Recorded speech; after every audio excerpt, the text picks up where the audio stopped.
All right.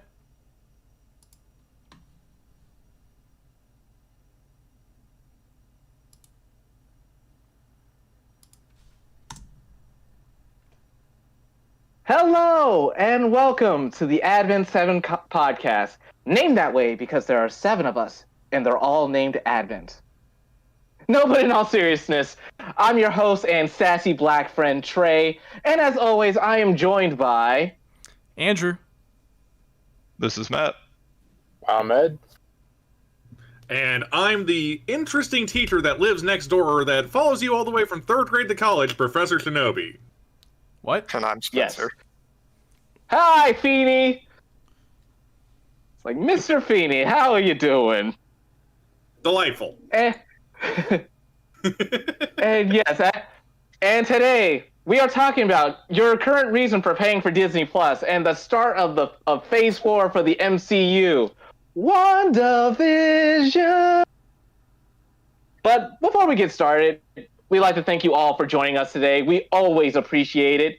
And if you're new here, feel free to subscribe, hit that like button, and comment your thoughts down below.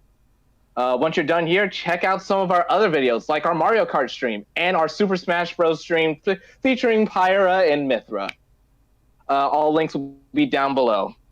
With that out of the way, let's take a trip through television history and talk about WandaVision. Right now, we are going to just do a quick general discussion. We will get into spoilers in a little bit. You're still safe for now. But for right now, general discussion topics. What do you guys think of WandaVision? It was unexpected. A lot of it was unexpected. It was surprisingly good. I rag on the format of television a lot, but it did interesting things with it that couldn't have been done, I think, adequately in another format, like a long film or something like that. So Yeah, it was really interesting to see the transition between each episode into different eras of television sitcom. Yeah. This is truly something different. This is definitely something different. And Marvel's had their run at TV shows. They had Agents of S.H.I.E.L.D., they had all the Netflix Marvel shows, they had The Runaways on Hulu. Some of them were hits, some of them were misses, more misses than hits, I will say. But WandaVision just did it right. And it is strange because the show is a bait and switch if you didn't know what to expect. Like, if you came into this with no foundation other than, oh, I recognize those guys. They're Avengers, right? This seems like a fun show to watch. Let's see what happens. Right. First 2 episodes, just sitcom. It's just a sitcom. Nothing really happens for those first 2 episodes. It's all black and white, just sitcom shenanigans. Yeah, and Vision's about as lost as we are the first time, too. Yeah. I don't know. I mean, I feel if you're looking at it, there are a couple of moments that indicate pretty strongly that that's not what's going on there. Yeah. The second episode definitely does that, which is why I think Disney/Marvel made the best decision to drop both episode 1 and episode 2 the first week. Mm-hmm. Yeah, it really gets a lot of interested parties just over the initial hump, because if it had just been the first episode on its own, there would have been a lot of people like, oh yeah, that was interesting. Not sure if I'd want to tune in again next week for the second episode, but by having both episodes available at the same time and getting that little interesting bit of outside of Westview, you hook a few more people in that way while still getting to have your full run length time for just the sitcom historical shenanigans. A lot of people did complain when the show was first coming out. Yeah, I can easily see that. Go ahead, Professor Shinobi. Oh, I was just going to say that I did have a little bit of comic book knowledge in this, and it was different for me because I didn't start watching until episode 5 was already out. So I just shotgunned the whole thing, and I went, oh, okay, yeah, I already know elements of where this is going. And I'm not super, super lost. I'm just interested in about how they're adapting this for the MCU. You're familiar with Wanda from the comics. you probably have a relatively good idea of what's going on right from the start. Just, I mean, assuming that you've watched the other MCU stuff. Right. Yeah, so for those of you who want some then you just have nothing.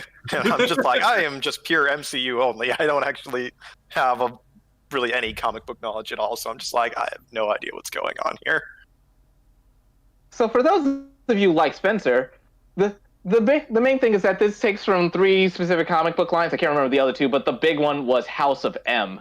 Yep. Basically, yeah. So we won't get into spoilers yet, but it's basically if you ever want to look into comic books that the MCU references, House of M is one of the big ones to get some background context for WandaVision. Take very heavily from this one. And yeah, a couple other things. The sitcoms are fantastic. I want to ask you guys, like, what's your favorite sitcom? And also, anyone in the comments, please leave your favorite sitcom. Malcolm in the Middle. Yeah, I think I'd have to be Malcolm in the Middle as well. Man, Like man, I'm gonna hurt a lot of people. Malcolm in the Middle.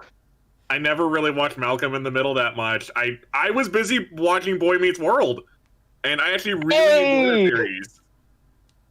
I've also met the older brother before. He was a really cool, chill guy.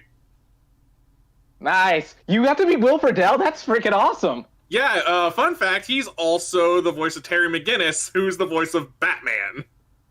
Yes, he's Batman Beyond. He's Ron from Kim Possible. He voiced the new Lion-O in the 2011 Thundercats reboot. Will Friedle did a lot of great action roles, and I appreciate the man for it. Oh, man, and he was such a chill dude. He was super funny, and we got him to sign our copy of Gold Diggers. Nice. Me personally, I gotta say Fresh Prince of Bel-Air. That's fair. One of the best sitcoms I've ever seen. You know, I gotta be honest. There's a lot of really good episodes in that. I actually want to change my answer to Fresh Prince as well. I thought about it for a moment. I'm like, yeah, actually, Fresh Prince, I can recite whole episodes, like, by memory. So I'll have to go with that. Malcolm Middle is a close second.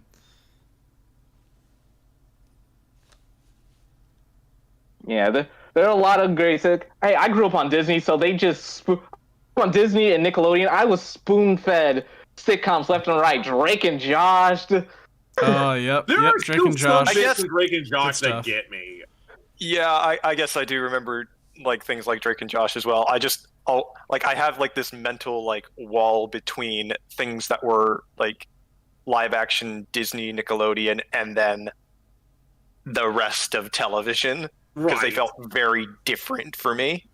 Well, and that was kind of one of the reasons why I had mentioned Boy Meets World as my favorite, was that Drake and Josh does a really great job of being a comedy, but it doesn't do a fantastic job at being drama, whereas Boy Meets World has done both equally very well. And I feel like that's something that echoes in this show quite a bit too, where we get elements of fun and humor, and then, oh no. Oh no! Is it? I would put How I Met Your Mother on the list. The way that it ended was completely unacceptable. Oh, 100%. The cut ending is so much better. Really is. It's not even a fair comparison between the two of them, because I watch how it actually ended and I'm like, okay, did this premiere April 1st? Because like this is a joke. You got to be pulling my leg here. Like what's going on? Yeah, like what really happened, Dad? Come on.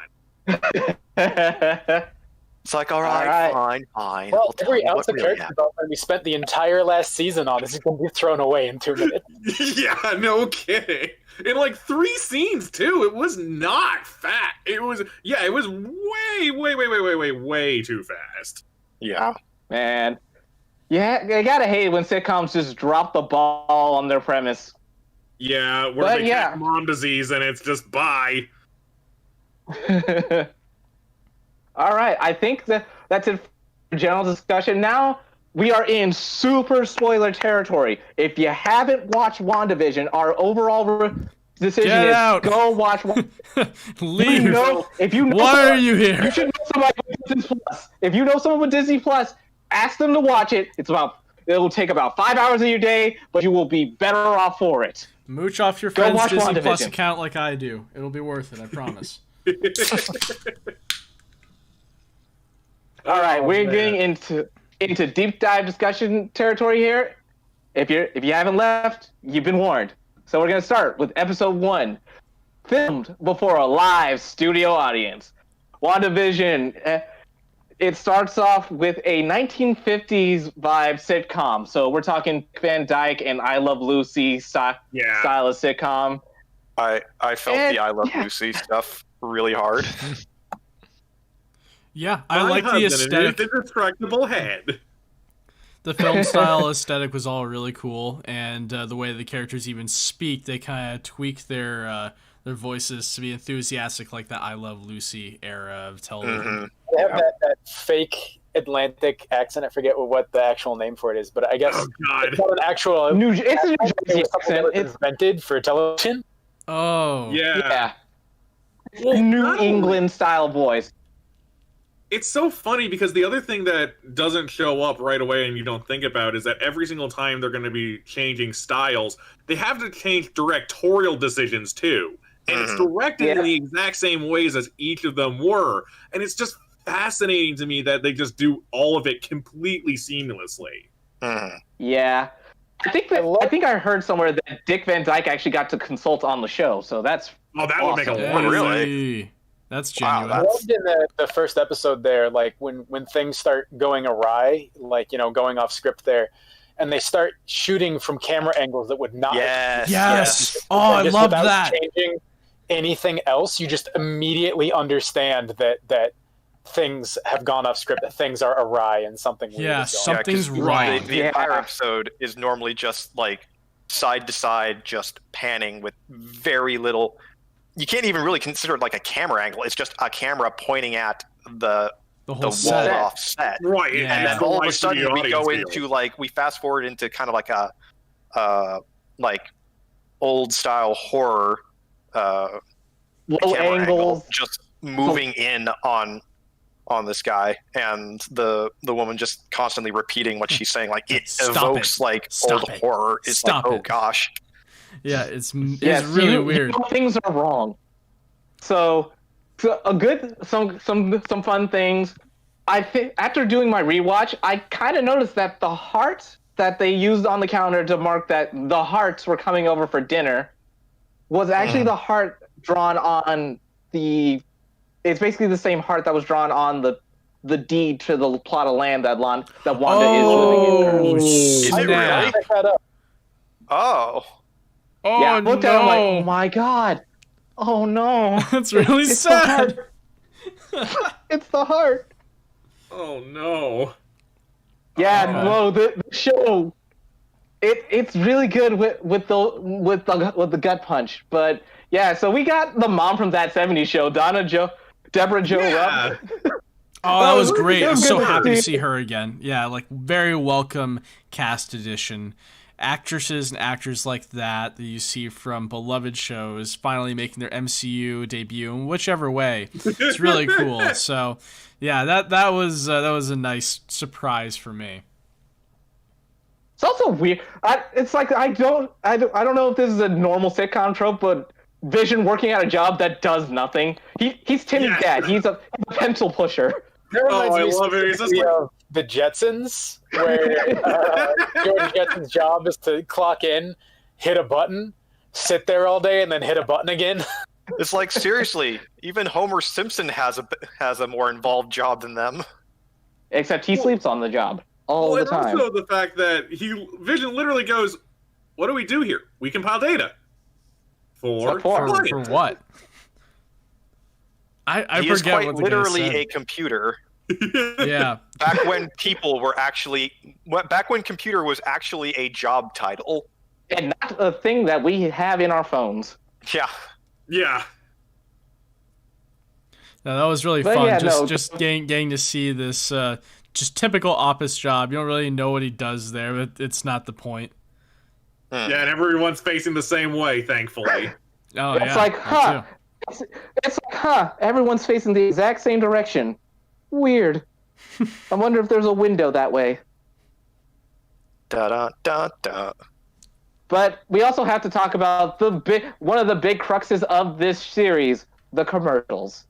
Oh, yeah. These commercials. I honest to God thought that the commercials were going to be some sort of like hint to the audience about who the actual like villain That was of this very was. intentional. They were all like red herrings about what was going on. I really thought that Like, it's like, oh, I is had an this idea- how we're gonna know about this now? The commercials are to go on, and they were like, there was like the Hydra one, and I was like, oh no, maybe like there's more involved with this than I thought. And then there was the one that was like, the like mental vacation or whatever like that. Oh yeah, we never saw anything related to Hydra after that. It's just like, oh.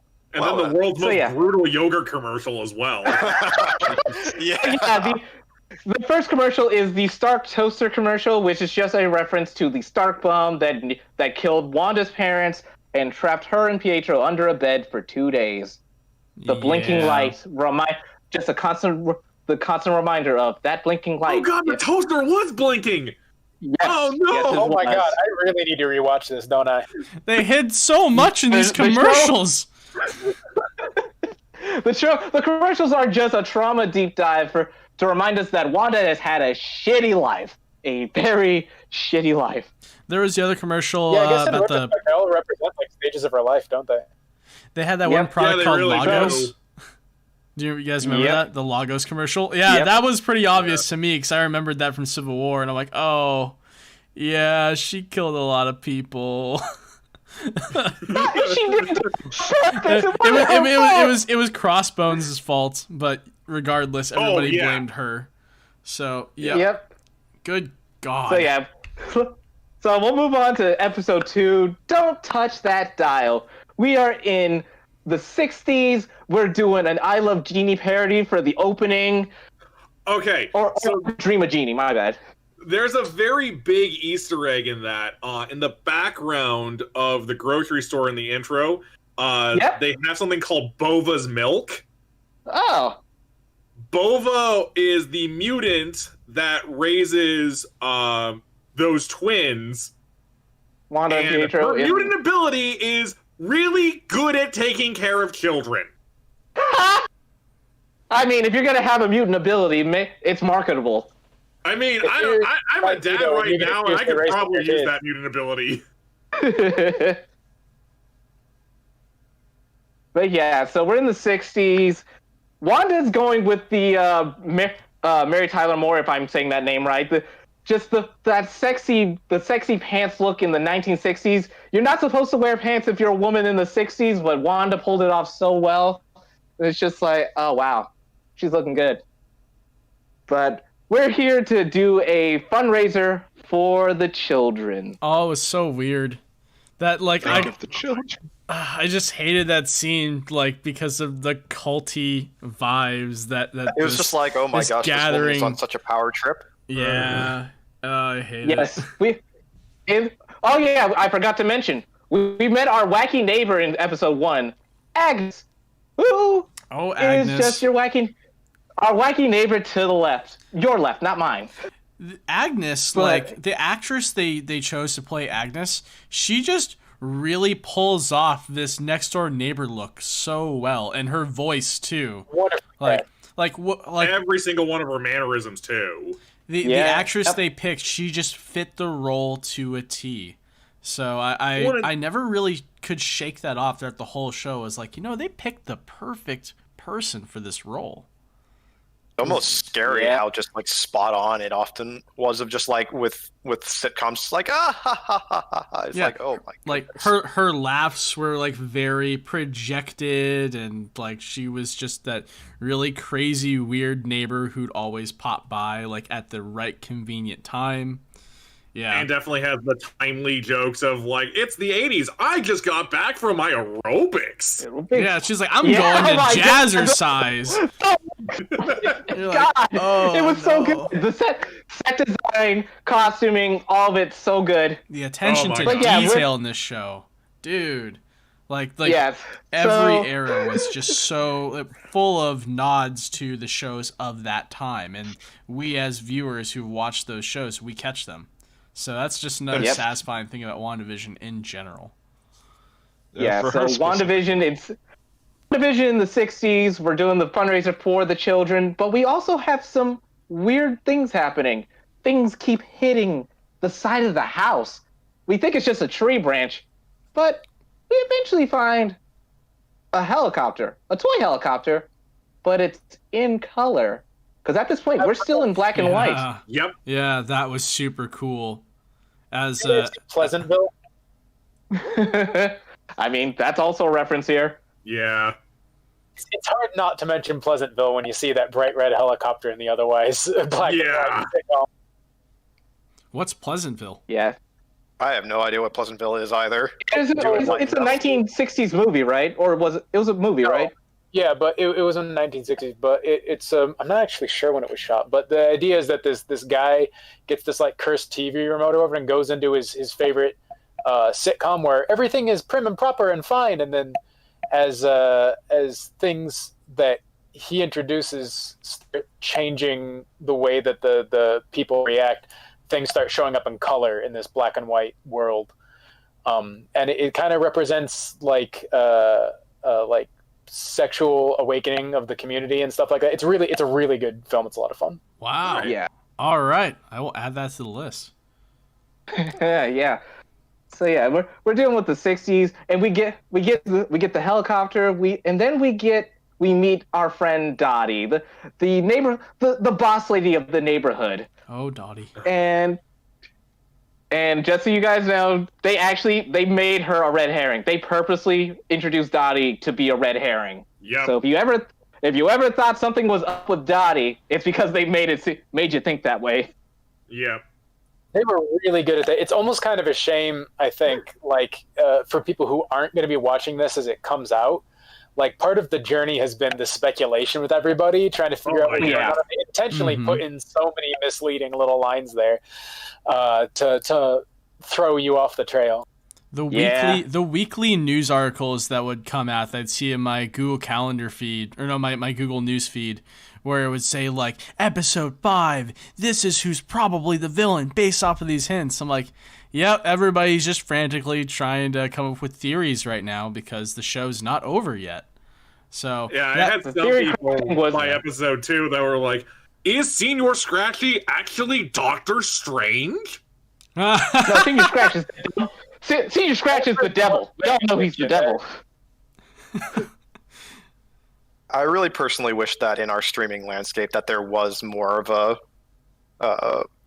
Week to return week. back to week because Oh, yeah, like there are certain shows that is like, yeah, you can do like binging and whatnot, and it works fine, but there are a lot of other shows that a lot of the fun comes from just seeing it go and just having the hype about it spread out over a period of time. The slow burn always is better than the flash. Like think about something like Stranger Things when that first came out. Like it all just dropped all at once.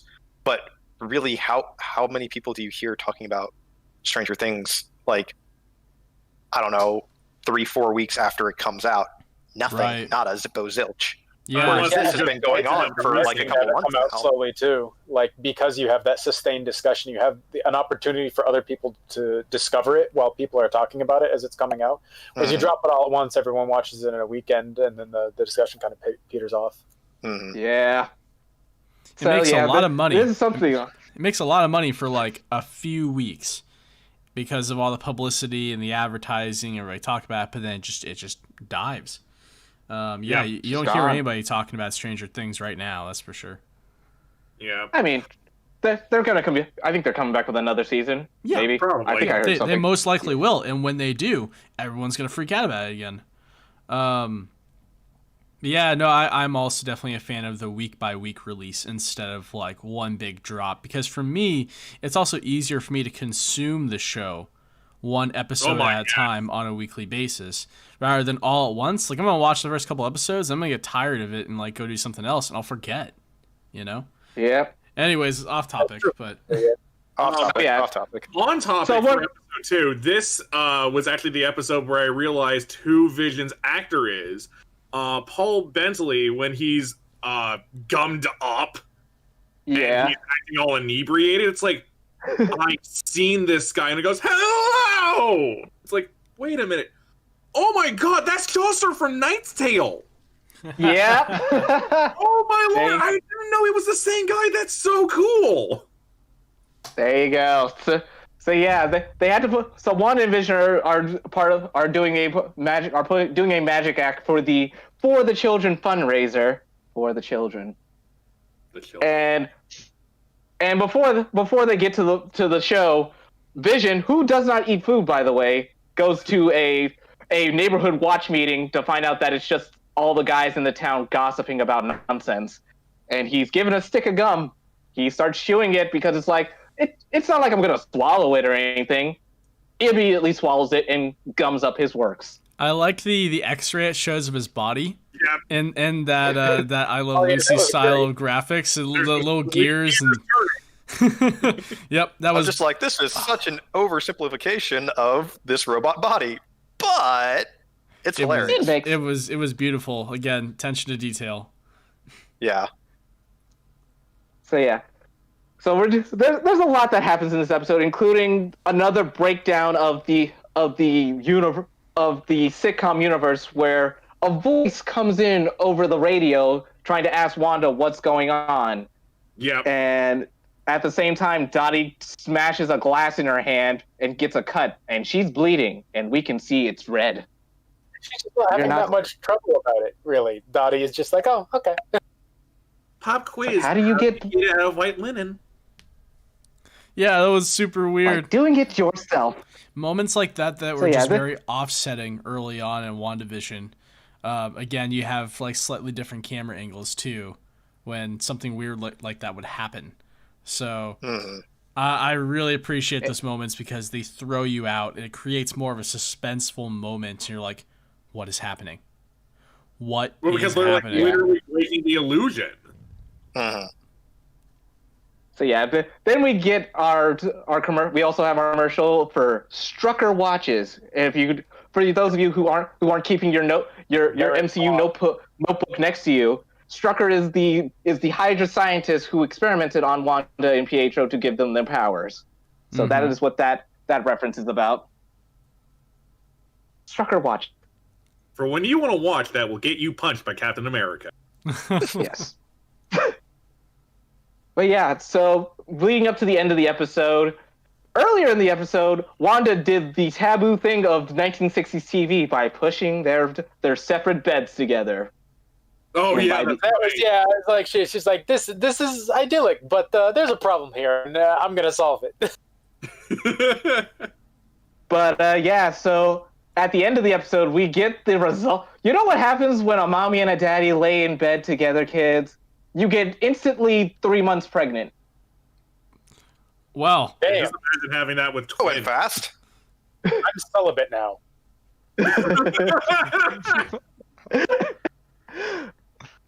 But besides the pregnancy, besides getting the revelation of pregnancy, we also get more weirdness happening outside, and we get to see a beekeeper coming out of the sewers. That was really cool. That was so great. Yeah. That was so great. It was just so weird seeing it's like, excuse me? And then we start getting into the sewer. And then just out of nowhere, Drake's character goes, no. And then it just doesn't happen, and I'm like, what? Yeah, she like rewinds it's like time. Yeah, she rewinds and it's just like, nope. At that moment, the audience is all just kind of like, wait, does she have control over all of this? Man, they didn't read the 616 wiki, I can tell you that. It was the first big tipper that maybe something was not happening to Wanda, maybe she was causing it. Yeah. But and yeah, the show definitely wanted you to think that throughout the rest of the episode. Again, if you haven't read the comics. And then everything goes into color. After we jump back and we just have the Vision. We're pregnant. Is this really happening? Color comes back into the world. And we jump into the 70s. And that brings us to episode 3. Now in color. It's the 1970s. We've got a Brady Bunch reference for the opening theme song. Just a lot of fun going to the city, buying all these baby stuff, getting ready for the babies to arrive. And contractions are... It's like there's a lot that happens. Wanda goes from about 4 months pregnant to giving birth within about 12 hours. Yeah, it just fast forwards. Even Vision's like, you're gonna have the kids by 6 p.m. today. Oh my gosh. They seem to be aware it's unusual, but don't seem to be doing much about it. Yeah, There's nothing you can do about it. They just especially well, the doctor isn't screaming, so that's another hint. Yeah, everybody's just rolling with it. So you're starting to think, so is there even any point in Wanda and Vision keeping their identities a secret? Like this is so obvious, but the people aren't questioning it. So what? Because that's the world that Wanda wants. That's the life she envisioned, where they would be keeping their identity secret. Mm-hmm. It's like that way no one's gonna bother them.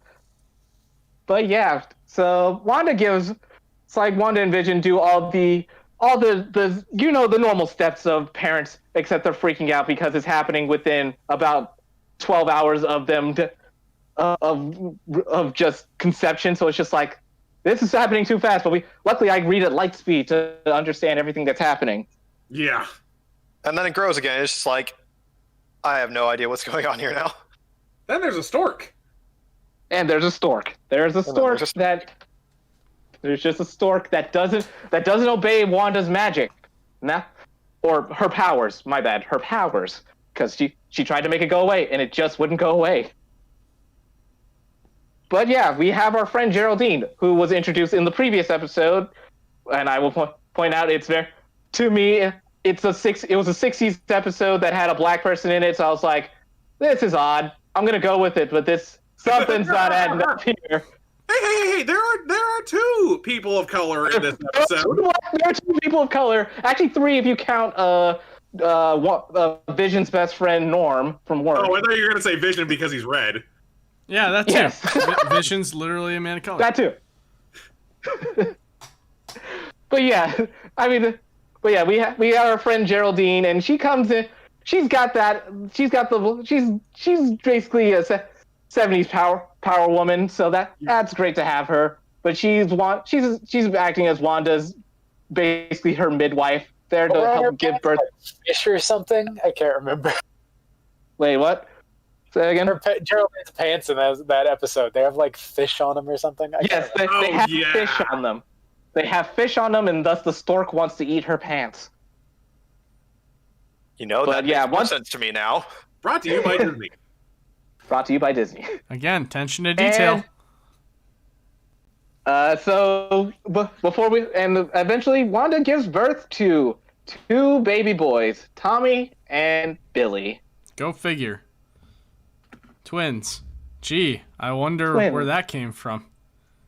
I mean, if you were born a twin, you have the predisposition to have twins. You actually have about a 20% chance more than other people if twins run in your family. In the comics, Wanda and Vision have two kids at some point. I don't know where the canon is at this point, but yeah, okay. They do have two kids.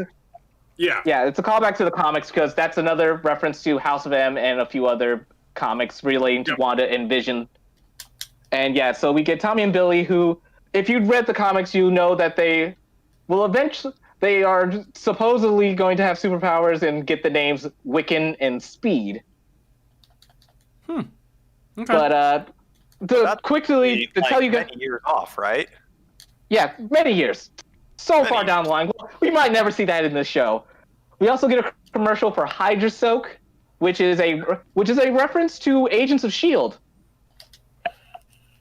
So yeah, there was an Agents of S.H.I.E.L.D. season, part of an Agents of S.H.I.E.L.D. season, I think it was season 4, where a majority of the team got stuck in a simulated reality, and in that reality, Hydra was in charge, and to help keep people docile, they basically put brainwash in the soap. Yo. Okay. I'm not aware of that. I appreciate your knowledge of that reference there. Man, Agents of S.H.I.E.L.D. got out there, man. Like, a bunch of crazy stuff happened in that show. But of all the other Marvel TV shows that I feel like I should go back and watch, I feel like Agents of S.H.I.E.L.D. is the one that I would probably be most useful. It's useful. It's long. It's long, and there's a lot of things that happen in that show that, if you're not into comic booky, cartoony action, or not action, but its premises, because the first half of Agents of S.H.I.E.L.D. was a kind of an X-Files show, villain of the week, and then Captain America's Winter Soldier happens, and S.H.I.E.L.D. goes down, so we're on the run, and then we get Inhumans, and then we do time travel, and then fucking... aliens. There's aliens, and then there Ghost was... Rider. Ghost Rider was in there, too. Ghost Rider, that's who I was looking for. Yeah! Ghost Rider shows up, then they go to space in the future. What the fuck? Yeah, basically, if you thought that Heroes was a really bad show, don't watch that one. You'll hate it. Yeah. But if you liked Heroes, we got another one for you. Yeah, basically. I just want to the Twins are born. I want to go on record and say WandaVision, I feel like this show sets a great standard for future Marvel TV shows. Absolutely. Definitely. Yeah. Originally, it also I feel helps that like... it has the entire, MCU just kind of, as its... I am more likely to watch Captain America Winter Soldier than now because I saw WandaVision. Really? Yeah. That's good. Falcon and Winter Soldier coming out in 2 weeks, folks. Oh, 2 God. weeks. Yeah, I can't wait for that show either. Only 2 weeks. I'm pretty psyched. Wait, why is it Falcon Winter Soldier? Is he Cap now? Falcon's technically the captain. Falcon's going to take up the shield, but Well, yeah, they but haven't confirmed that Cap 100%. It's like he hasn't decided to put on Captain America's outfit. He's just got the shield. Mm-hmm. Yeah, so he's Captain Falcon. Yes, he's Captain Falcon. Falcon Punch! Prep the meme for everyone. Show me your boobs. So yeah, the episode 3 ends with our friend Geraldine bringing up something from the outside world. How Wanda's brother Pietro was killed by Ultron. We have not had any reference to anything that has happened in the MCU inside of the WandaVision universe up until this point. And right afterwards, Geraldine gets yeeted out of Wanda's house and out of the city. Mm-hmm. Needed is the right word for that. Yeeted is absolutely the correct terminology. Wanda did not appreciate holes being poked in her little bubble. And so poked a huge one herself. Yes. Yep. So we get episode 4. We interrupt this program for our comics, our exposition dump, our general, what the heck is going on here, people? Also known as, if you didn't read the comics.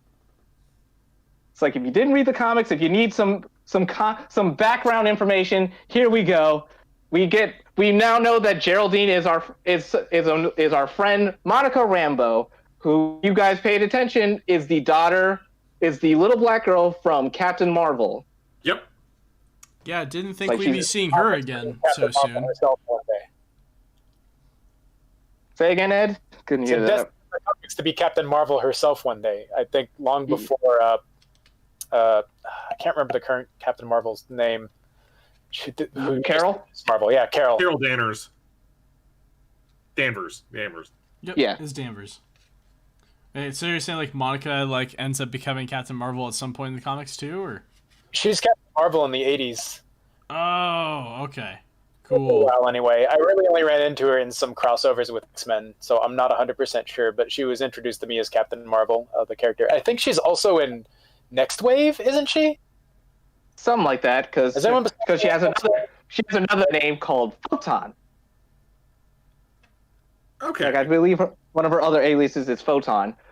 But yeah, so we meet Monica. She came back. She was one of the people who got blipped from Thanos. She comes back 5 years later in a hospital. There's chaos. And we find out that dead. Monica's mom died of cancer 3 years ago, 2 years after Monica disappeared. Man, that is a weird day at the hospital. Oh man, honey, today was a really shitty day at the hospital. Oh, what happened? So many people lived. So many people were alive and left. It was awful. It's like people came back in droves. Chaos. They just started appearing, and there was chaos everywhere. There were people sharing beds. We weren't supposed to share beds. 6 feet. Like there's probably gonna be like some one shot or some episode where it's just like all the troubles of everyone coming back being like, you married that asshole. It's like, you were dead for the last 4 years. Like, I'm sorry. Yeah, this really did bring up one of the more well-known things that people poked at Endgame and Infinity War for is like, what about all of this? What happened when Professor Hulk actually snapped everyone back into existence? What happened with this? Yeah, and Yeah, that we, was Everyone really lived just in rubbed under the peaceful rug. happiness and sang "Kumbaya." No. uh-huh. No. And we got a little bit of a sneak peek of that repercussion with Spider-Man: Far From Home. You know, we saw some instances where, like, there's footage of people being brought back to life, and it was pretty hilarious in those contexts. But in the more realistic context from this show, a hospital wouldn't do as well as a high school. No. Yeah. Oh, it would not. So yeah, Like, after, here's my question. If you're on an airplane and it snaps, we're not gonna do this. We're not gonna do this. I think we know the answer anyways. God. Oh God. But yeah, luckily everything was still geo-locked. Because it was. yeah, no kidding. But so we find out that Monica is a member of SWORD. Anyone who knows the comics or has been an eagle-eye viewer, because the symbol for SWORD has appeared on the helicopter from episode 2 and Geraldine's pendant in episode 3. SWORD is basically new Shield, but they're mostly meant for in the comics they're meant for dealing with extraterrestrial problems, like attacking extraterrestrial problems. This one seems to be dealing with sentient weapons. Okay. I had to double check what its acronym stood for. It's Sentient World Observation and Response Department. Nice. Yeah, that's what the comic book one is. In this one, it is the Sentient Weapon Observation and Response Division. Gotcha, okay. So yeah, this one, they deal with sentient weapons. And who's a sentient weapon? Vision. They probably are dealing with... They're probably meant to deal with stuff like Ultron, maybe, but Vision is like the only sentient weapon we know of. Yeah. Vision is directly related to Ultron, at least in the comics. I can't 100% remember. It is. It's because he was made originally like as the vision of perfect humanity. And This was Vision's Ultron's perfect body. Yeah, and Vision is 100% related to Ultron in the MCU. Vision was the new body that Ultron was creating for himself in Avengers 2, and then the Avengers caught hold of it, and Tony Stark did some stuff, Thor did some stuff, and they all threw random ingredients into a pot, and then out came Vision, and Vision saw Thor's cape and is like, I want a cape. Wait, I can create one. So, yeah, they've kept consistent with that, thankfully. Yeah, so Monica gets dispatched out to Westview, New Jersey, where people are going missing, and we get to meet best boy Jimmy Wood. Oh my God! Oh yeah, yep. And he knows magic now. He knows do magic now. magic. Finally learned the magic trick. Yes, anyone who's confused, he was in Ant-Man and the Wasp. Yeah, He was from Ant-Man and the Wasp. He was basically Scott's parole officer while he was under house arrest. Yep, But- and Scott was learning magic and kept doing that card trick with his hand. And Jimmy Woo's like, how do I do that? And like, there's various points throughout the movie where there's like gags of him sitting at his desk trying to experiment with the cards and keep screwing it up. But he pulls it off in one go in the beginning of WandaVision, and that is character growth. That is the best symbol of character development I've ever seen. I love it. Want more of it. Well, and there was like big yeah. petitions where it's like, can we have him like have his own series of X-Files, but just in Marvel universe of him trying to understand what the hell is going on? Yeah, he's the new Coulson. He's the new Coulson is what we're trying to do. Yeah, I think that's a fair assertion. It's like we want him to be the new Coulson. But yeah, we figured out a few things. One, there's a giant force field around Westview, New Jersey. Anyone who knew about Westview, New Jersey, doesn't know what it exists anymore. Mm-hmm. Literally, the cops are like, so the cops say that Westview doesn't exist, even though they're standing right next to a sign that says Westview, New Jersey, population 30,800. Yeah, Monica looks at the sign, looks at them and says, so you're saying Westview doesn't exist? And they're like, that's what we keep telling you. Like, right. You guys are part of the Westview Sheriff's Office? He's like, exactly. No, they're part of the Eastview. Yeah, they're from Eastview. It's funny. So yeah. So we start seeing the connections now. We learned that the helicopter that went into the helicopter we see in episode 2 is a drone that has been changed by the force field around Westview. We get reintroduced to Darcy Lewis, Dr. Darcy Lewis from the first 2 Thor movies. Mm-hmm. It's like, and now we know that what we are seeing, we were seeing the WandaVision broadcast. We got to see it on a TV. We're watching what the people outside are watching, which explains the end credits of every episode. Shows, please excuse the interruption.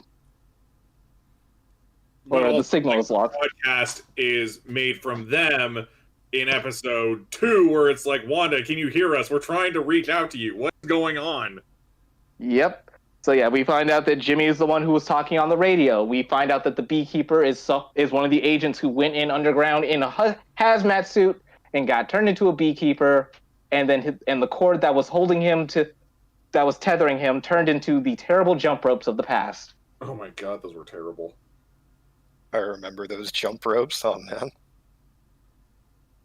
They were we get our waiting to happen. Yep. So yeah, we've got our context now, and now we're just like, so is Wanda doing this on purpose? What do we do? What's gonna happen? So we move on to episode 5 on a very special episode. We're in the 80s. This is the episode that kind of threw the internet for a big loop. This is the episode that kind of broke the internet for a little bit. Oh my god. Yes, it did. Yes, it did. So on a very special episode, a moniker used in the sitcoms of the 80s and the 90s to talk about episodes that have a heavier subject matter.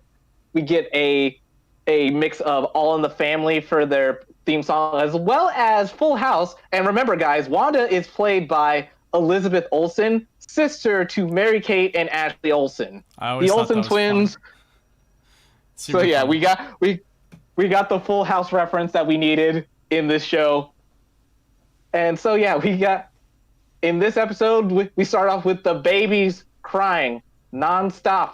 They haven't stopped crying. And then of course our friendly neighbor Agnes shows up in her 80s aerobics attire, and she breaks character for a second. Yeah. There's a very awkward moment. Yeah, so weird. It's like, see. Do you want go ahead. Change? Do you want me to keep that cut? Because we can change it to something else. Like I can do what you need. And it's just like, in retrospect, wow. Yeah. Yeah. In retrospect, wow. But yeah, so we get a scene break, and then the babies are no longer babies. They go from babies to 5-year-olds in the blink of an eye. It's like, oh no, not the pregnancy crap all over again. No! Yeah, they're still growing. And for more context, Wanda tries to make them stop crying by using her powers, and they don't work. It never works. Nope. And Agnes points out, children, you really can't control them. Yeah, nice little nod towards later events. Right. So yeah, Billy and Tommy are 5 now, and we get more sitcom-y high. Well, actually, we go outside the what we're now calling the Hex. We go outside the Hex to get some more information from the people at Sword and everyone investigating, figuring out what's going on. Monica Monica tells us that Wanda's doing something. Anyone who goes inside the hex has Wanda's voice in their head. They feel pain, emotional pain. And then we learn that Wanda probably broke into S.W.O.R.D. and stole Vision's body. Which are now separated into the 5 pieces of Exodia. Yes, the 5 pieces of Exodia. And at the end of episode 4, when we cut back to WandaVision, we get a glimpse of dead Vision. So that was He's just terrifying. talking Right to now. her in Yeah. that dead form. It's like, oh crap. And he speaks just- to her. He speaks to her. Wanda, what's wrong? Like as he is dead corpse mode, was pretty freaky. I love it. It's just like, oh yeah, crap.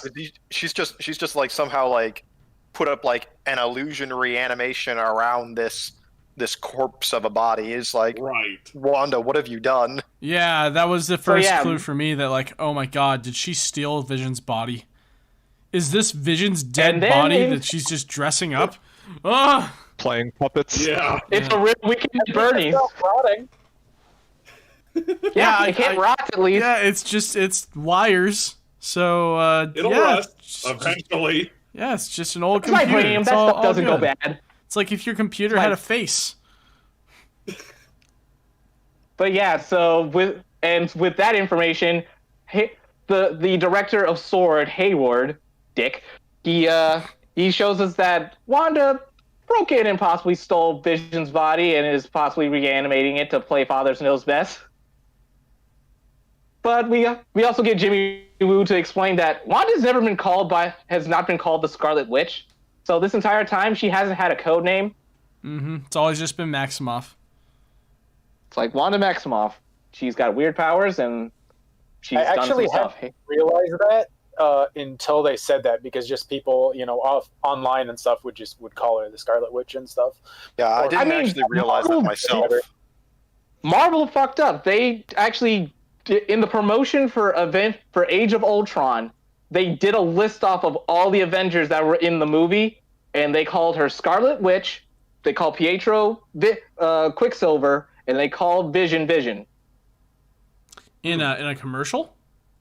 Yeah, in a promo for the movie.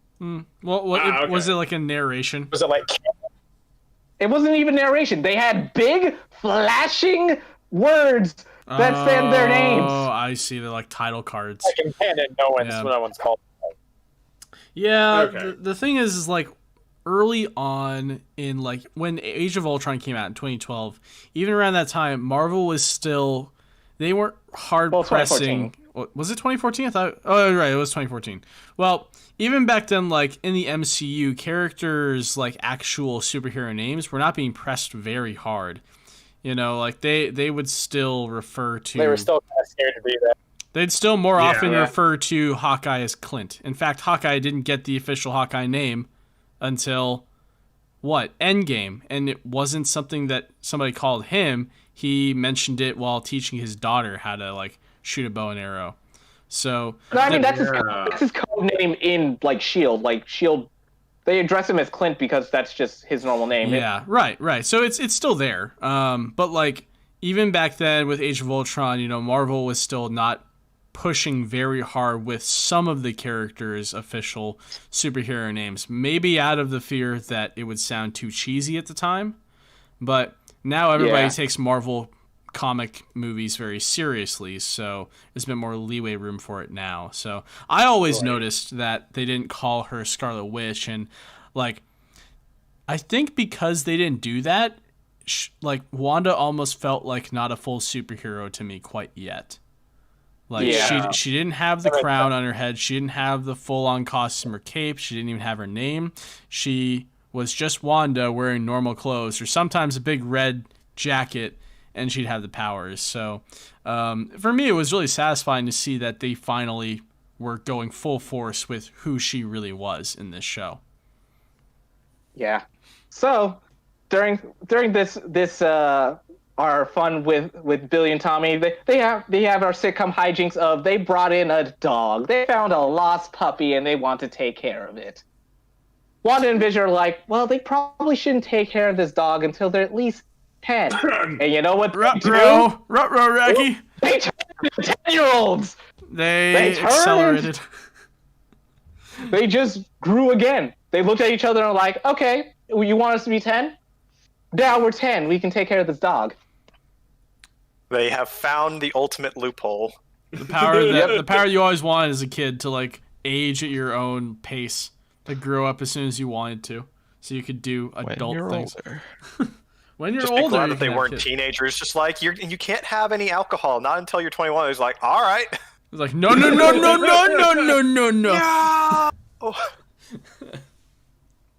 So yeah, with that and all developments, with all that craziness. And then the dog died. The dog named Sparky, because they named the dog Sparky, and it was not great. Yes, they licked it. The dog licked an outlet, and it almost got shocked. And so we finally figure out that we cut back outside, and we figure out that Wanda isn't just causing hallucinations. This is real. Everything that's happening is real. Because when Monica came back out of the Hex, she was still wearing her 70s clothes. And her 70s clothes was Kevlar before. And it still is. Mm-hmm. So, yeah, Wanda's powers are bigger than anyone's ever explained. All they thought was telepathy and telekinesis. Nah, she's manipulating reality on a serious scale here. Yeah, she's just rewriting the laws of physics. And she's not even aware that she's quite doing it. Yeah. Yeah. And then then Vision figures out something's definitely going wrong, because he gets an email talking about from Sword talking about how things are wrong, things are not acting right. And then he checks his friend Norm, and Norm is terrified. Mm-hmm. He wakes up Norm, and Norm is just like, please, just make her stop. Just make her stop. And Vision's like, okay, going back in. It's like, this is too much right now. Where do I put this thing? But it's not particularly heroic. Like, I definitely get why he did it. It was like, oh, this is a lot to deal with right now.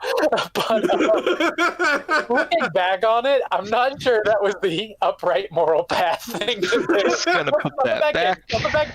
To be fair, Vision at this time doesn't actually really have any memories of being hero.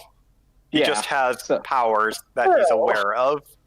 I mean, horror is a word. If you're gonna freak out and just be like, If you find someone being tortured, the appropriate thing to do is not stuff them back in the box until you figure out what you can do. This is also true. This is also true. We also get and then we get the Sword people doing a dumb thing. Well, a smart thing followed by a dumb thing. First, they send in a drone from the 80s, so it doesn't have to be changed when it goes into the Hex, to talk to Wanda. But apparently it was armed. And so they tried to shoot Wanda. And Wanda literally...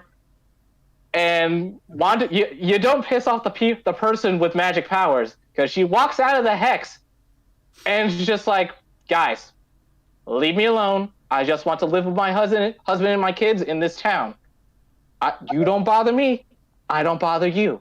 At the time, I wasn't super... I didn't like that because it felt so cliche to me. It felt like, oh, the director's gonna hit her with the bomb, but he doesn't realize that she's so powerful. But in retrospect, I think it was intentionally done so they could justify bigger guns. Yes. Yeah. Yes, they could. Absolutely. So yeah, Wanda is definitely showing that if she wasn't aware before, she's aware now, and she's in control. So she just walks back in. And then we get a commercial for Lagos paper towels for cleaning up messes that weren't actually your fault. Ah! Oh no! Yeah. And so yeah, afterwards, Sparky dies from eating some azalea leaves. Allegedly. He's dead. That's all we know. Yep. The dog died pretty quickly. Yeah. Hey, well, Mom, I thought it was just bring like... this back to life? You can do that, you right? can bring anybody back to life, right, Mom? It was like, no, like you can see the look in Wanda's eyes. She's like, no. She's like, I can't let them. Dead, I can't let them think that. Want to. At that moment, I was thinking to myself, but can you though? Vision's here. That's what So I'm just like, can you actually bring back the dead? And you're just trying to not instill in your children. I thought that was something like, oh, she brought back Vision, so she's trying to like defend her position of, oh no, it was me to do so. Yeah, but Agnes is like, you can do that? You can bring back the dead? Yeah, but Agnes taking her seriously, and Wanda's like, oh no, this is not good. Do not want people believing that. So yeah, we cut to the end of the episode, and Wanda and Vision have a very serious talk. Like this the credits start rolling. The credits start rolling, and Vision walks past the credits. Like, no, you are not going to end it right now. And reset everything like you do every single night. He basically has a whole thing that's like, you can't stop me, Wanda. Oh, can't I? Did I fucking stutter? Yeah, she's like, oh, can't I? And I'm like, oh, ooh. She pulled the credits on that, and he's like, no, we're not done here. We're not done here. And then we get the bombshell that I saw this episode, saw this ending. I just dropped to my floor and rolled around and was like, no, they didn't. No, they didn't. Because the doorbell rings. We open it up, and we get a visit from Uncle Pietro. But it's not Peters. The MCU Pietro. It's the better. It's Evan Peters from X-Men. It's the best Quicksilver. The best Quicksilver. Powerful red herring. I was so sure we were gonna merge universes and get mutants and stuff. It's like this was it. This was what we were wanting. We were gonna get a merge of the universes, but we'll talk about that when we get to that episode. But right now, we've got Uncle Pietro back from the dead with a new face, as Darcy puts it. She recast Pietro?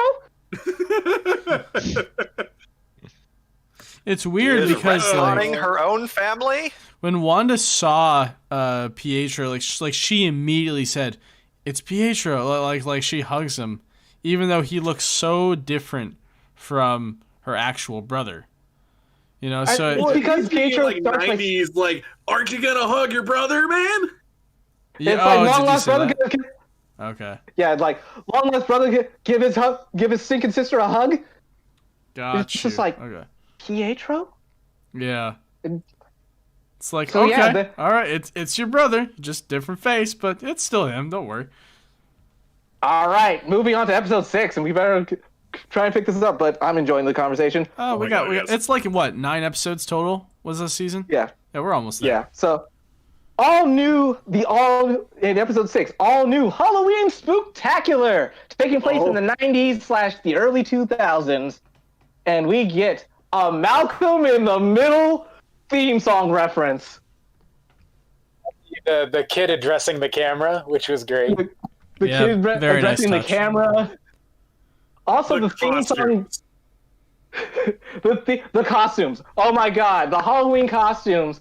We got comic book, cheesy 90s accurate Scarlet Witch Wanda, Vision, and Pietro as Quicksilver. We got all their cheesy 90s looking outfits that are comic book accurate yet dime store cheap. Well, and the funny thing is that they excuse it, where it's like, oh, Pietro's not anything, he's just a demon, and I'm just a Sokovian fortune teller, and I'm a Vision. What are you, a wrestler? There we go. Yep. It's like, I know you have a thing for Mexican wrestlers. Crown until the Halloween costume, like in MCU. So I'm thinking, like in universe, where did she get that from? Because that's the first time she got the crown. Yeah, I don't know. She just put. Once again, down the line, we could say that the Scarlet Witch was acting as her subconscious. It's a little more conscious now, and it's like, I kind of like this crown. Put it on. I think she said that like the outfit she was wearing was also a reference to Sokovian culture.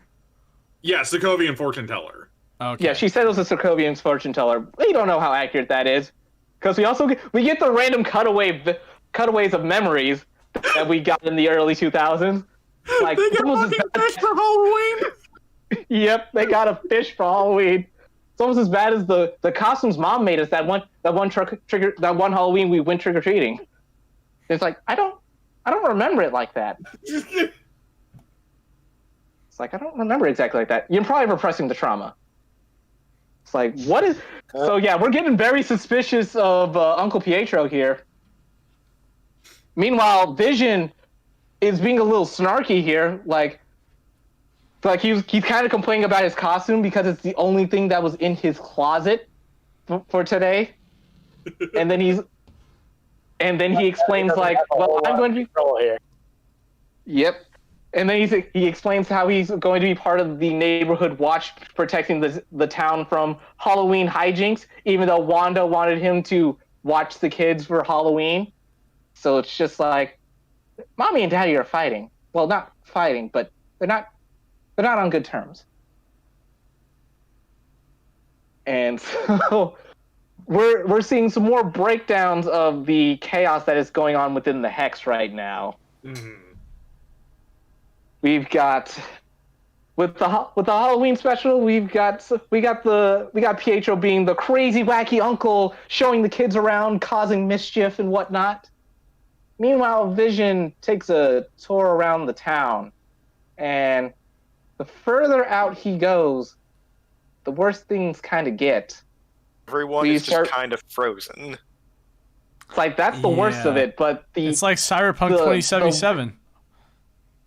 Yes, the glitch. Some people are literally on loops. They are on infinite loops of doing one menial task that they just loop through. They're not unlike Cyberpunk 2077. They're actually fully rendered. They're fully rendered. They're just not operating like they should. Right. Yeah. So we get a lot. We find out things are not perfect in town. It's like things are not perfect the further out in town we go. We also got into the point where Hayward has started to show his colors and banishes our three outside heroes, Monica, Jimmy, and Darcy. But then Jimmy Woo with the hands, man. Jimmy Woo has got skills. So I suppose that's what happened when you learn from a convicted felon. It wasn't even for magic. It was just his. I mean, he's an FBI agent, so he's supposed to be trained in martial arts, but he's so goofy. You don't think he would just all of a sudden karate chop three dudes, drop their guns, and take off. I mean, like, he's also in the MC. So, like, if you deal with any of them, you're either going to be incredibly overtrained, or you're going to be average, and average in that universe is basically tissue paper. Yeah. So, I mean, yeah. So, we got our three main heroes are basically on the run now. They break back in and start hacking some of Hayward's files so we can learn some more about what Hayward's keeping under wraps. We figured out that he's tracking Vision from the vibranium signature, from the decay signature of vibranium. Yep. And yeah, also Monica has a friend at NASA, or an aerospace engineer, who's going to build her basically a bomb shelter on wheels to go back into the Hex. And yeah, so we get a commercial. We get the most 90s commercial possible. Yo Magic. A radical claymation shark swims up to an island and gives a kid starving on an island I remember a tin of yogurt. This was so weird. 90s, and it's also really bad because it's not a reference to anything in the past. It's something that'll come into play in the future. Yeah. It's like, that commercial was twisted. That was Yo Magic. Really like, what disturbing. just happened here? I was kind of afraid watching that thing.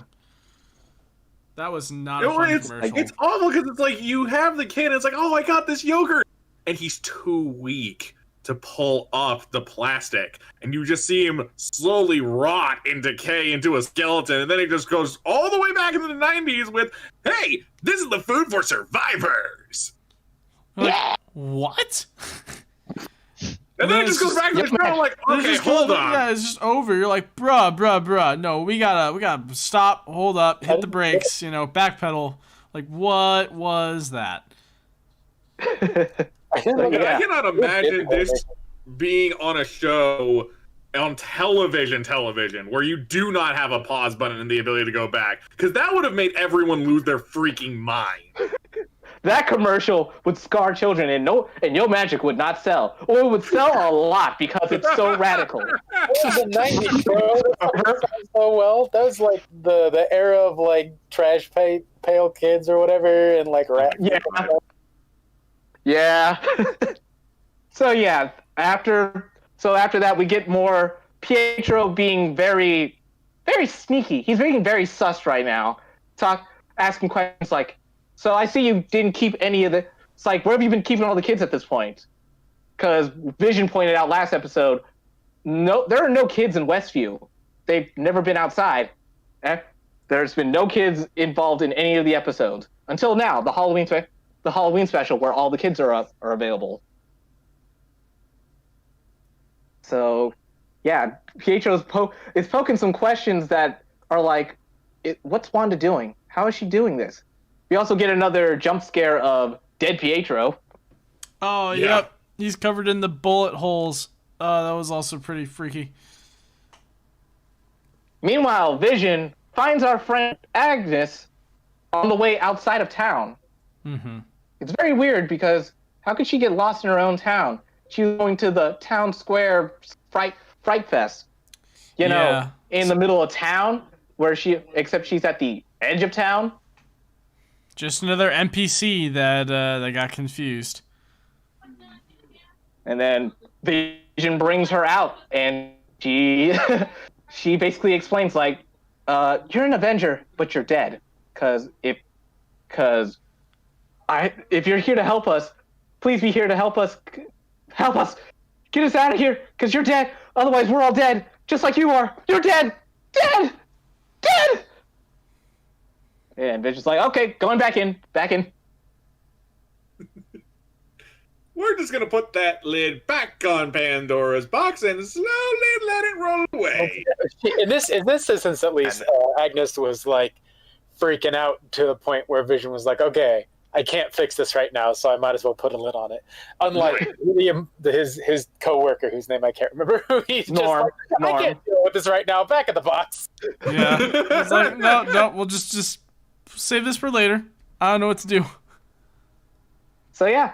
Also, so then we get that the kids have powers. Well, at least we figured out that Tommy has developed super speed. Right.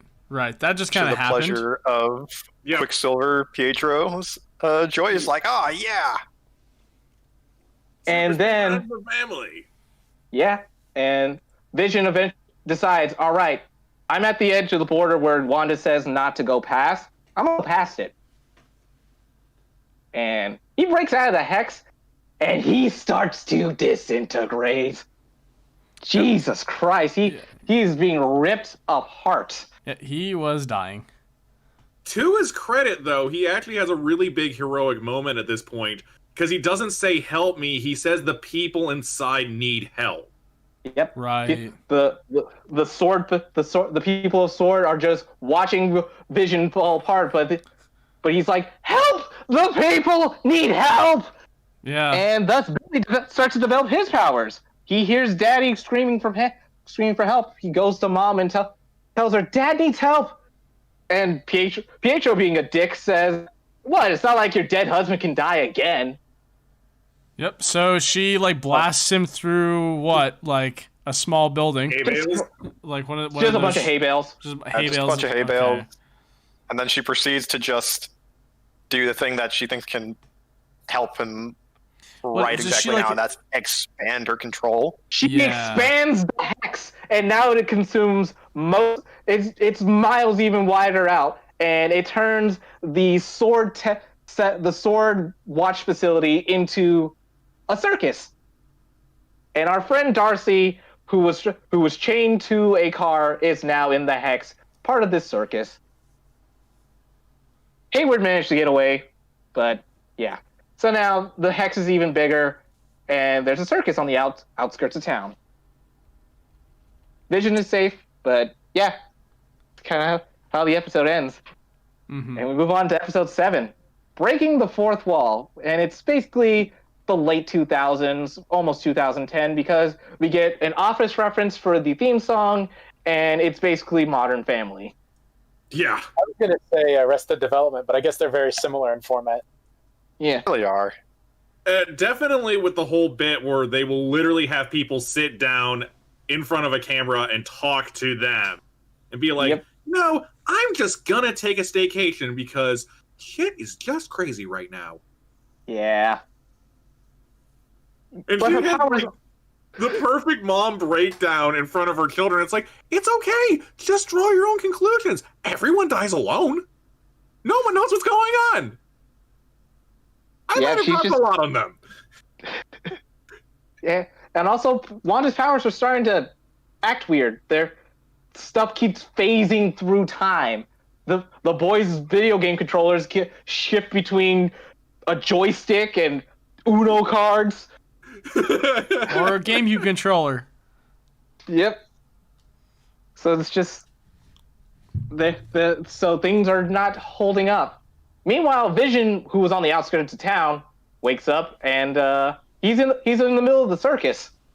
He finds Darcy, who he briefly saw last night, and brings her out of Wanda's control. And they missed a golden opportunity to have Kat Dennings in a diner playing her character from Two Broke Girls. Oh God, you're right. Wow. Yeah. That would have been hilarious. Yep. However, I think that would have been a bit on point and would have had licensing issues. Definitely. Yeah. But it would have been funny. It would have been funny. So yeah, Wanda's kind of so friendly neighbor Agnes decides to take Billy and Tommy for the day just to give Mom a break. And Billy's weird powers of just basically having Wanda's weird witch powers says, it's like, it's nice over here, Agnes. It's nice and quiet. You're quiet on the inside. That was kind of creepy. Agnes is like, yeah. Okay. Sure thing, little child. Everything's fine. I think there's an interview bit that she has where it's like, I would never harm any of your children. You know, I actually think I bit a child once. Yeah, no, that they did a bit where it's like, don't worry, kids, I don't bite. Cuts to interview section. I bit a kid once. Yeah, it was just once. It was a misunderstanding. Yeah, it was fine. It was fine. Yeah. Once again, Agnes playing she's just perfect. She's just perfect in this role. She absolutely is. But yeah, so Vision and Darcy steal a clown truck and try to come back to town, but Wanda subconsciously is just stopping them. They're out in the middle of nowhere, and there's like 7 traffic lights, all on red. And then road construction. And then elementary kids crossing the street. Yeah. And more and more and more. It's like, and this is ridiculous. Wait a minute. I can fly. Why am I doing this interview? It's like, yeah, after a while, Vision's just like, why am I talking to you people? What's happening? Why am I... Takes off mic and then cuts back to reality, flies out of the truck. I love that part where he took off the mic so off of his chest. It's nice. Like, I don't have time for this bull crap. Yeah. We also get the another fun commercial, a modern commercial, a commercial for depression medicine, Nexus, for anchoring you to your reality or whatever reality you choose. Yep, that one hit a little bit too close to home. Felt too much like a real commercial, actually. Yeah, I thought that might actually be like the reveal of some kind. I mean, it kind of is, because Nexus is a reference to the Nexus of realities. Right. Yeah, that commercial felt a bit too real, if you ask me. Yeah. Meanwhile, on the outside, Monica has finally got her truck, and also there was fan speculation that Monica's aerospace engineer friend was Reed Richards. It was not. It was just someone from the military. So she's got this basically a moon rover to try and drive through the Hex. It didn't work, but Monica's like, you know what? I can do it. I'm going through. She Leroy Jenkins. She goes in. She just runs in. And as she's going through the Hex, it's trying to change her into whatever role she needs to fit. But she's got voices she's got voices from Captain Marvel and just stuff that's happened in the show playing through her head. She splits up 4 different versions of herself, and eventually her eyes change color. She breaks through. She's still Monica, but she's got powers now because she can just see the flow of energy.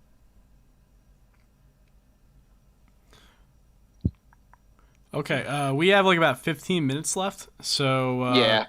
maybe instead of like recapping the plot of the last 2 episodes, we probably could just touch upon like what moments in the last 2 episodes really stood out to us. Yeah. So I'm sorry. This show's good. This show's so good. No, the show's really good. There's a lot to talk about. So. Yeah. The end of the episode, we get the banger of a song, Agatha All Along, because It was Agatha all along. Yeah. And she killed the dog. too. she killed the dog too. And I killed the target too. The big reveal for Agatha was corny, funny, and just like, oh, you're so evil. She's so evil. Oh no. Totally matched the nosy neighbor bit. Yeah. It's evil somehow. It was like, how did we not see this? At all? Everyone saw it though. Everyone with theories knew it was Agatha Harkness all along. Well, I it's saw funny some- because it's like I didn't connect that until she said it's like my name's Agatha Harkness, and I'm like, oh no. Yeah. No, like there were theories going around online throughout the first few weeks of like who the villain was trying to be, and I only saw one that suggested it was Agatha, but the reasons behind their theory weren't very solid. It was just more like guesswork than anything. I mean, yeah. I was personally surprised. Like I kind of suspected I was. Agatha, but I didn't see any reason to suspect her up until that point. So, like, I was just kind of pulling at straws. Yeah. For me, it was kind of the... Yeah, the big clue was her name, but also June 2nd is an important date for the Salem witch trials. And Son of a bitch! yeah, June 2nd, the start of the Salem witch trials, because Agatha Harkness is a witch who trains Wanda in the comic books, and she's one of the first witches burned at the Salem witch trial, but she managed to survive. It's like people were going between either Agatha was Agnes or she was Mephisto and the MCU devil. Or the Marvel devil, I should say. Right. We never got the devil. Mephisto, I feel like, in the show that were all in very intentional red herrings. Yes. Mr. Scratchy. There were so Senior many. Scratchy. Senior Scratchy, Senior yeah. Scratch.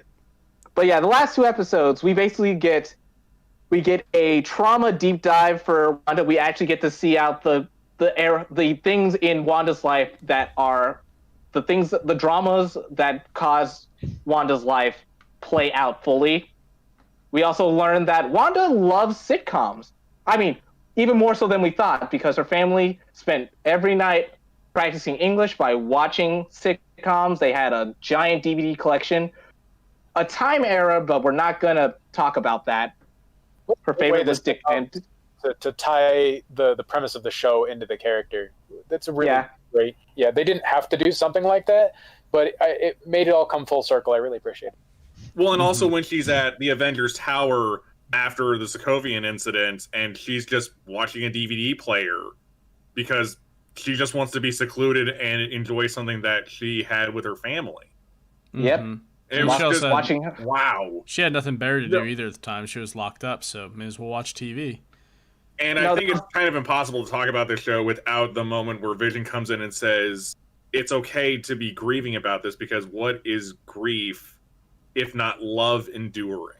Yep. Yeah. Vision with Wait, hold up. You can't be this emotional in this show. Oh, no. Now I have to love this show. Yep. Vision, once again, dropping philosophy bombs left and right. But also, the big thing is that when Wanda got her powers from the Mind Stone, I will point this out because this is a deep dive from Avengers 1. The Mind Stone does not alter. It only shows you a path. Because the Mind Stone, while it gave Loki the ability to control the people he touched, all those people still did things that they wanted to do in the long run. And thus, when the Mind Stone gave Wanda her powers, all it did was show her the path to the mythological being known as the Scarlet Witch. So yeah, several things that we learned is that Agatha Harkness is a witch from Salem. She's looking at Wanda like, how do you not know basic witchcraft? You're doing all this big magic stuff that I can barely do on a small scale, and you are doing this with no incantations and no knowledge of runes. What is this bullcrap? And then we get to see Agatha in the witchiest of witch costumes. Yeah. Yep, Agatha takes on the full actual witch aesthetic. Like, really embraces it. Really playing it up. Yeah, which again, kind of part of her character, playing it up anyways, so that was pretty fun. She's really having to just, like, nearly hold back, like, her desire to just, like, take the power right then and there. She's just practically salivating. It's like, how is this even possible? Oh, It's I kinda must like know. And Ed might appreciate this joke. It's kind of like if you had some kids start playing video games, go to Evo, and they roll their face on the fight stick, and they get to finals. You're like, what the hell did you do? You can't just not do that. His fight stick makes me think of Noah, the kid who is Marvel 3 on Evo a couple years ago. It like got top 32. All he was doing was like hunting with Hulk for like combos, and just worked. Wow. Nice. He was 7. He was 7. It's beautiful. He Beautiful. played better at Evo than you did. And yeah, so the episode ends with Agatha choking out Wanda's kids, and then on the outside we see that Hayward has figured out a way to actually bring back Vision, and we get White Vision, who is actually from the comics. White Vision is just a more robotic version of Vision. Yeah, he's in the Data East arcade game. He walks around with the and shoots lasers out of his forehead. Sick. So yeah, in the final episode, the series finale, it's Marvel just said, all right, we're still a Marvel thing. All right, time to go back to what we know. What's the last thing we need to do? All right, mirror match, witches versus witches, Vision versus Vision. Let's go. Yeah. Vision versus Vision Time for is fucking DBZ absolutely theme fight. fantastic. It is just fascinating that it's like, okay, we're going to start with fight, and it's like, wait, you're Vision. I'm also Vision. Philosophy? I thought you would never ask. Yes. And Paul Bettany, you son of a bitch, you got our hopes up for a big cameo at the end of the season, and it's just you. I have to say, White right. Vision just flies up and doesn't do anything after that. So I almost guarantee you he's going to show up again, either as, the White Vision, or he's going to be the next Ultron. Right. He said he was the Vision when he left. Well, he said, I am Vision. That's Yeah. what he said for now. Yeah, My directive is to fair. destroy the True Vision. And it's like, I'm not the True Vision. Are you the True Vision? Ship of Theseus? Ship Ship of Theseus. crap. That was a thing. Fight back. Yep. Gosh darn Theseus. Perhaps the memories are the rot. The places that Theseus touched the ship. May I? And And it's just like, once again, oh. Huh. yep. White Vision is reawakened as the Vision. His eyes also turn the same color that happens when the Mind Stone gives you the path. So that was cool. It's like for a quick moment, his eyes were the same blue starriness before it turned into basically Paul Bettany's eyes. Mm-hmm. Yeah, so now White Vision is running around, and we'll see him again for sure. And Marvel might use White Vision's plotline as an attempt to bring back Vision to life in this world. He's a very popular character, and he kind of went out pretty unceremoniously. So. Oh man, Yep. the way they offed him in Infinity War was pretty brutal. Yep. Yeah. But then we've also So- got our witch versus witch fight. Wanda tries to pull her old Age of Ultron trick where she sneaks up on them and gives them nightmares. It didn't work. Yeah, But then she hasn't used that in a while. That was kind of cool to see. But then she pulled the ultimate reverse Uno. Yeah. Yeah. It was interesting to see Wanda, once she was being serious, really did seem to dominate that fight pretty much from start to finish. Even though when it didn't look like it, it was all going according to her plan for the most part. I was watching that entire scene play out, and I kept seeing it's like they kept lingering on her shots hitting the hex wall in the background. I'm just like, yeah, I saw that too. Something's going on here. I don't know what's quite going on here just yet, but this is going to play a part somehow. And then all the runes appear. It's like, oh, there it is. It's like, thanks for the lesson. But yeah, now Wanda's got the full Scarlet Witch outfit. It's great.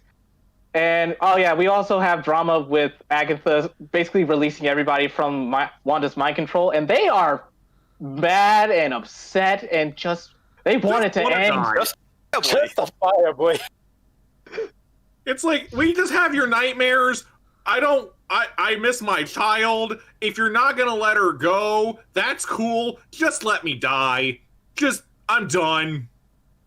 Yeah, it's all bad. We also get a fun thing with Monica showing up. We also get another sad red herring reveal.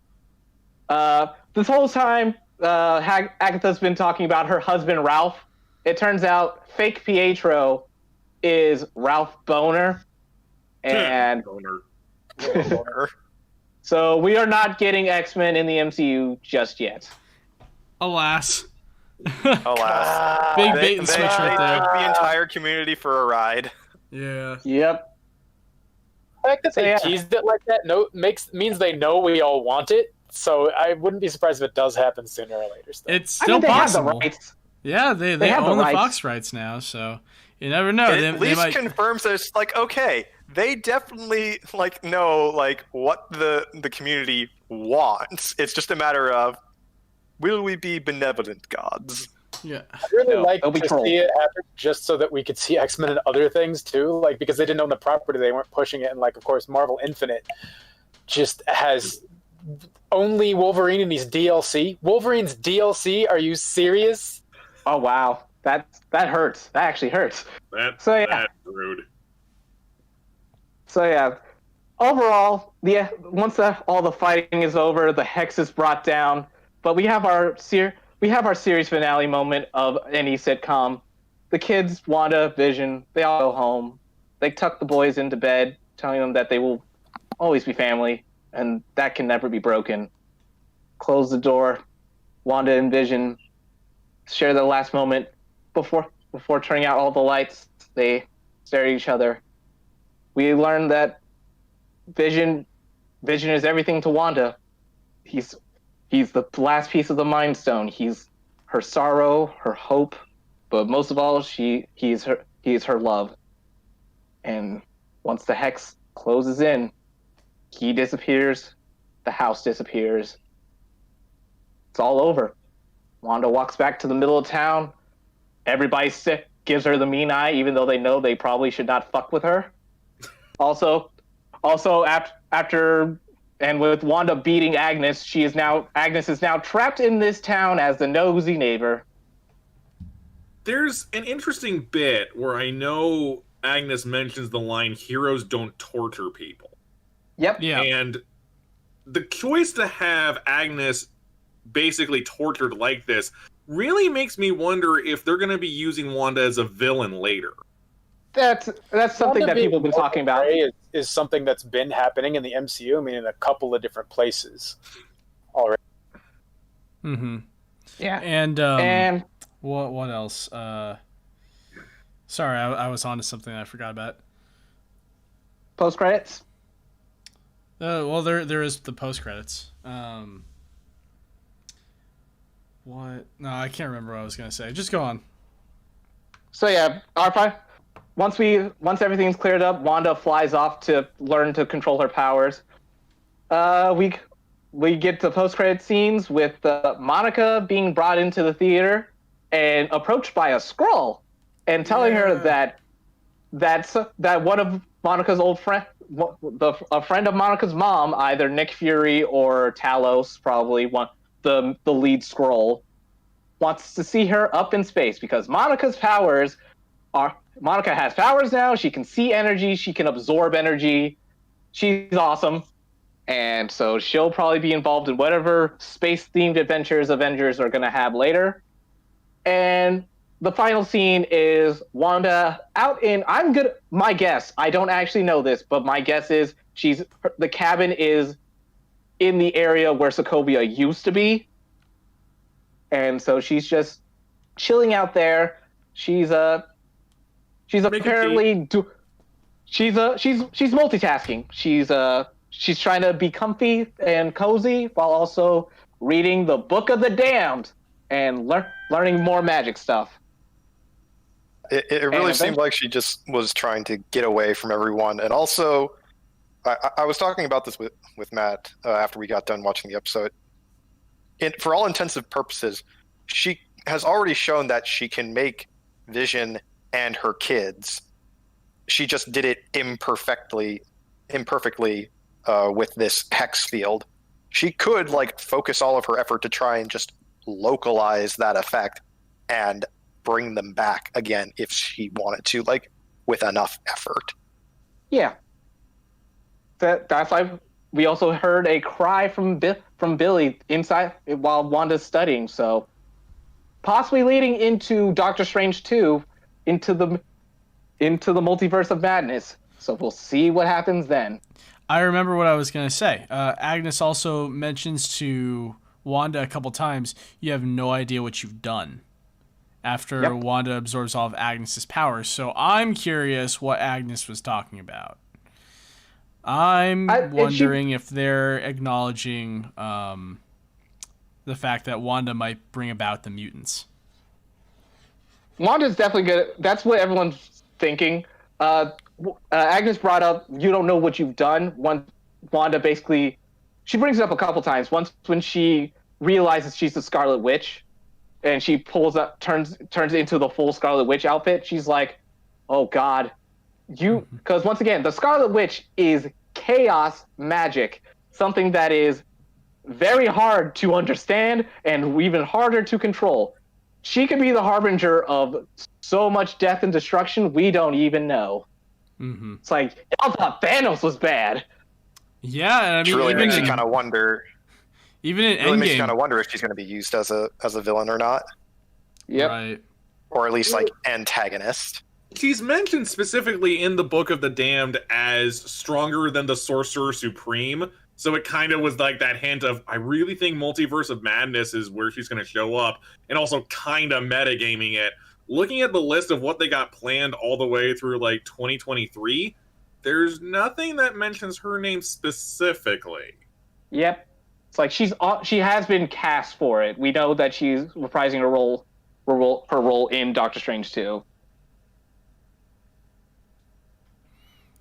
Only time will tell. Yeah. But yeah, I think that's about it. Yep. Hey, did we miss anything? I we'll think wrap it's it pretty up. thorough and all of that. Yeah, sorry for going a little long here. This show is so good. I loved every moment of it. Seen it twice. I might watch it a third time. But I think that covers everything. I'd like to thank everyone for joining us today. If you like what we did here, leave us a like, hit the subscribe button, and comment your favorite sitcom down below. Also, be sure to follow us on Twitter at advent_7 and visit our website, advent7.com, for more news on anime, video games, and comics. Links will be in the description below. And with that, I'm Trey. I'm Andrew. I'm Matt. I'm Ed. I'm Professor Shinobi. I'm Spencer. And everyone, good night, and check your Theseus ships. Make sure that you are the ship of Theseus. Is every TV remake just a thought? Is every movie remake just a Theseus thought experiment gone wrong? Perhaps. It's actually. And not here a I bad was point. thinking someone was going to say good night, Ed. Good night, Ed.